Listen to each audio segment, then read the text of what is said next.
What's up, AV Club? It's your girl, Aluna Vane, back with more cringy video content. But before we begin, I do have something that I need to confess. It's a part of my history that I'm not necessarily proud of, and I've tried so hard to get away from it, but no matter what I do, I can't seem to escape. I was assigned male at birth. No! So, you heard correctly, folks. We're taking a little trip down dysphoria lane. Choo choo! And while I wish I could give you my authentic, genuine reaction of pure, uncut dysphoria, I don't think I'll be able to do that. Not entirely, because I already had that reaction when I was picking these photos by hand earlier today. That, and I already lived through them. Like, the only thing more uncomfortable for me than looking at these photos now was actually having to be in them. Because, I mean, yeesh. Alright, so first up, we're looking at young, sweet Aluna Vane as a little baby. And you know what? I was a cute baby. Fun fact, I was actually correctly gendered quite often as a child. Much to my father's chagrin. But yeah, people will always like come by and be like, oh, you have such a sweet little girl. And it's amazing that people, were that cognizant. They really had it in their heads. But I think it was because I just had like beautiful angel baby hair. And also babies you can never fucking tell anyways. They're like dogs, honestly. It's like, oh, cute, is it a boy or a girl? So, I mean, as if, being a boy or a girl is assigned to a physical attribute or way of appearance. Anyways, it was nice getting correctly gendered, at least for the first 4 years of my life. That was good. After that, I mean, here we go. Okay, so here I'm like a little punk kid, right? Like, I was a cool kid. I wore a lot of t-shirts with like dinosaurs and reptiles on them. I was outside doing stuff. I think there's this like misconception that trans children are going to play with gendered toys in a certain kind of way. I don't really think that's true. I was outside swinging sticks around, fighting imaginary monsters and stuff. Like, kids are kids, all right?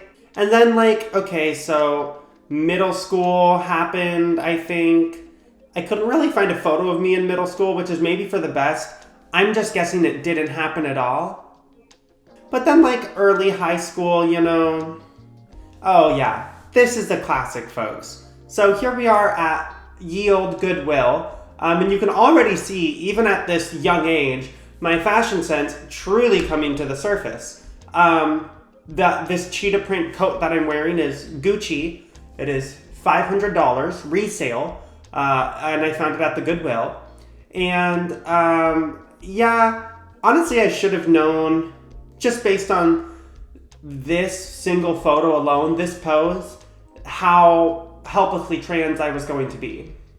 That, and also you can see I had the shitty bowl cut, the long hair bowl cut. I'm not saying everyone with that cut is transgender, but I definitely wanted to have my hair long growing up for some reason. Okay, yeah, here's just me being a total Chad.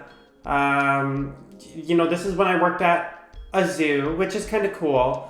But yeah, just being a Chad, hanging out with the ladies. And you will see that this is a trend. I was and continue to be a Chad throughout all of my young adult life, I mean, it's hard to avoid. It's a God-given privilege.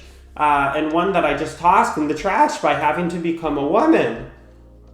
Okay, so next up, this is another photo of me and the ladies, of course. This is my sweet prom date. And you can see here, there's a couple of things going on that should have been early warning signs, early indicators to what was going to become of me in the future. In this picture, there are two notable ones. First off, who wears a scarf to prom? I could have wore a tie. I really could have. And even if I was going to wear a scarf, I could have tied it in a better way. But instead I took this scarf and I just just whooped it on. So already kind of a sensual, feminine choice. You see a guy in a scarf and you're like, oh, he writes poetry and he likes stuff in the butt, you know, like. And the second part, and the much more telling part of this photo, is my hand. It's me doing one of these, right? And like, I think I did this quite a bit. And, you know, I don't want to tell anyone that they can only use certain hand gestures, but I feel like I typically see feminine folks using this hand gesture here. I don't see many guys flicking the Again, this is like when I'm really starting to embrace the true Chad that I am, you know. I bought this jacket that I have on because I thought it looked like something Drake would wear, which, gag. And, you know, I got rid of the long hair totally, short sides. If I look like a Proud Boy, then I'm doing it right, you know? And I think even at this time in my life, I had watched a YouTube video that made me think like, oh shit, maybe being trans would be cool. Maybe that's me. And like the realization struck me and I just buried it deep down where I would never see it. And instead went the other direction and, you know, I was like, okay, I'm Drake now. I have to be Drizzy Drake. So the next phase in my life, the suit store phase, is when things really took a turn for the worst, folks. I sold suits professionally for a couple years, and my God, if you want to talk about a great place for a closeted trans woman to work, it's a suit store. Honestly, so yeah, this is my suit store photo, and at this phase in my life, I am a total and complete Chad. I look like I buy and sell cocaine and stocks. This facial hair is so shitty. It's just barely hanging on. It's just basically invisible. It's just enough to let people know that I don't care about myself, but I did care enough to put this entire suit on. So then finally at one point I moved to Montreal, Canada, and had a little moment there. That was real fun. Again, this is me post up with the ladies. You can see still kind of doing the mask thing, but I got a couple piercings at this point. I was feeling a bit more effeminate. And so that was a good time for me in life. Okay, folks, so we're on our last photo here. And what's interesting about this point in my life is I don't even think I really felt like a boy anymore. Despite how I may be looking in this photo and to the rest of the world, at this time I did not feel like a boy. Or at the very least, I felt like a boy that was completely helpless and lost and trapped and disillusioned with the concept of having a body. But yeah, I mean, like, my eyebrows are hot garbage here. Like, they're so bad. And you can see I still have like shitty, terrible chin hair.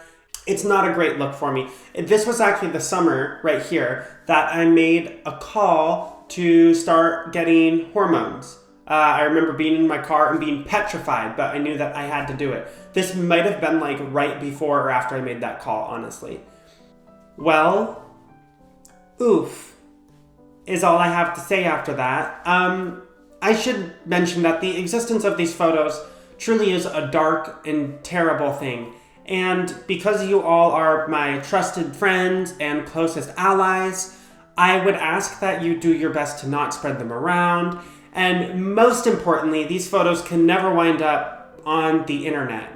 If they were online or released into a public space anywhere, I just know that I would be heartbroken and traumatized to no end. So I'm really trying to keep that from happening.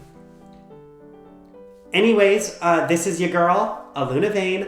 Love y'all dearly. Thanks for dropping by. Please leave me a comment. You know I love to see them. Subscribe, smash that bell icon. Check out my Instagram where I'm posting a lot of thirsty photos.